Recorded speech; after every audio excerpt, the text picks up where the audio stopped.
Okay, let's just dive straight in, because I know exactly how your morning starts. You wake up feeling completely exhausted, even though you totally thought you got enough sleep last night. And without even thinking, you head straight to the kitchen and grab your favorite mug. You pour that first cup of coffee, take a sip, and wait for the magic to happen. It's a deeply relatable and frankly exhausting daily cycle. We rely on this dark liquid to jumpstart our engines and just get us through the morning. But lately, you might have noticed a pretty frustrating shift in how that routine is actually working for you. So here's the big mystery I want to pose directly to you. Why doesn't coffee actually fix your fatigue anymore? I mean, think about it. That morning cup used to be a reliable source of incredible energy. You drank it, you felt a massive boost, and you conquered the day. But now it barely gets you to lunchtime. It leaves you crashing hard by the afternoon, desperately reaching for a second or maybe even a third cup just to feel functionally normal. You're drinking more coffee than ever, yet somehow you're still perpetually exhausted. Section 1. How caffeine tricks the brain. Now, to solve this mystery, we can't just stare at the coffee cup.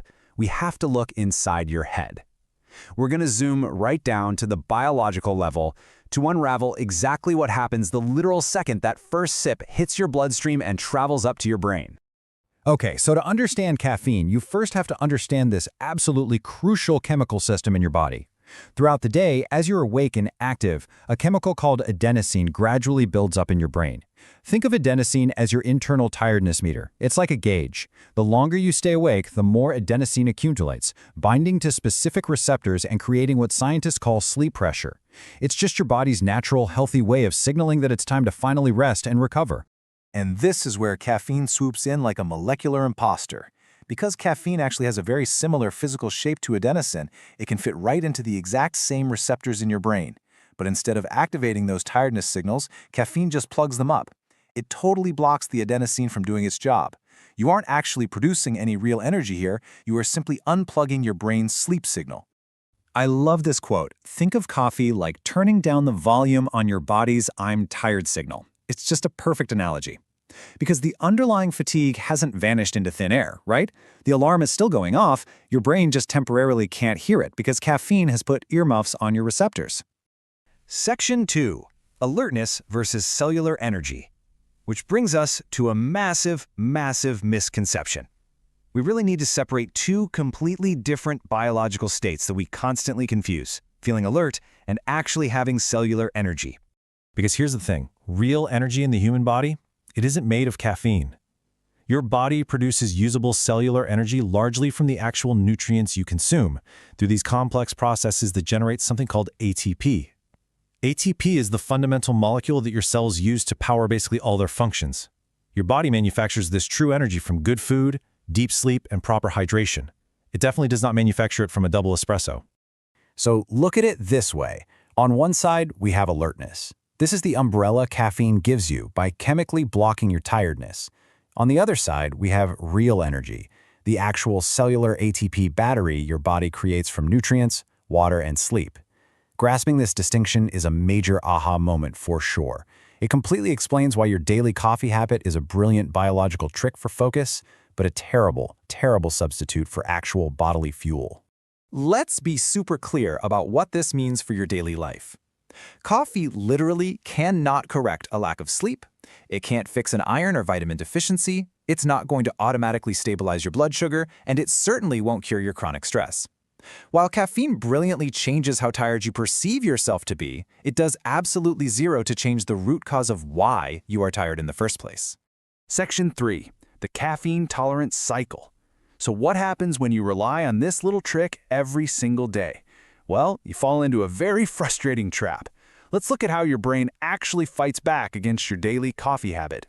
You see, your brain is incredibly smart and highly adaptable.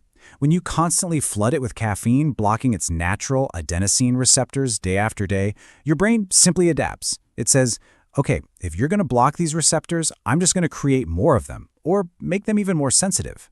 And here's the wild part. Your brain can start rewiring these receptors in just a matter of days. So your coffee hasn't actually gotten weaker. Your brain has literally rewired its own biology to fight the daily blockade. Which throws you right into this inescapable, exhausting loop.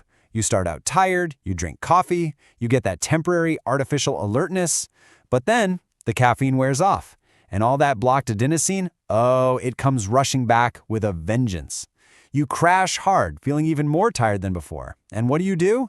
You naturally reach for more coffee. Relying entirely on a stimulant inevitably creates this brutal dependence cycle. Be honest, does any of this sound familiar to your own daily routine? If your morning brew barely wakes you up anymore, if you're hitting a brick wall every single afternoon, if you find yourself needing a towering stack of cups just to function, or if you get a pounding headache the one day you skip your coffee, yeah, you've built a caffeine tolerance. Coffee doesn't make you feel energized anymore, it just barely brings you back to your baseline normal. And man, here is the cruelest irony of the whole shebang. When you hit that afternoon crash and grab a 3 p.m. coffee just to survive the rest of your workday, you are quietly ruining tomorrow. Caffeine has a notoriously long half-life. It stays in your system for hours and hours, meaning that afternoon boost is actually interfering with your restorative deep sleep tonight, practically guaranteeing you're going to wake up exhausted and desperate for coffee again tomorrow. Section 4. Rebuilding your true energy. Okay, if pouring more coffee on the problem isn't the answer, how do we actually fix the fatigue? Let's pivot and focus on actionable, science-backed lifestyle changes that rebuild your body's true vitality. If you're constantly running on empty, one of these 7 biological culprits is likely to blame. It could be poor sleep quality, and I mean actual quality, not just hours in bed. It could be chronic stress, which honestly just feels like your brain constantly has 30 browser tabs open at once. It could be hidden dehydration, massive sugar crashes from what you eat for breakfast, missing key nutrients like iron or vitamin B12, simply sitting way too much, or even an underlying health condition.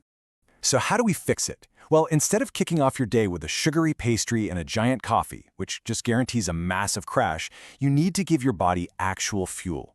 Building your meals around satisfying protein provides the essential amino acids your body desperately needs to manufacture that real cellular ATP energy we talked about earlier. And please, whatever you do, don't ignore hydration. Now, it's kind of a myth that coffee is completely dehydrating, but if you're throwing back espresso all day and skipping water entirely, you are starving your brain of fluid. Mild dehydration is a massive, sneaky cause of brain fog and fatigue. So we got to shift our mindset. Think coffee and enough water, not coffee or water.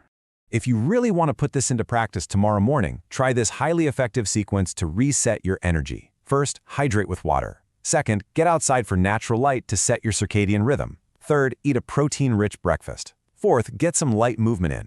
And finally, step 5, delay your coffee. By giving your body water, light, and fuel first, you build a natural biological foundation of energy before you introduce any artificial stimulants.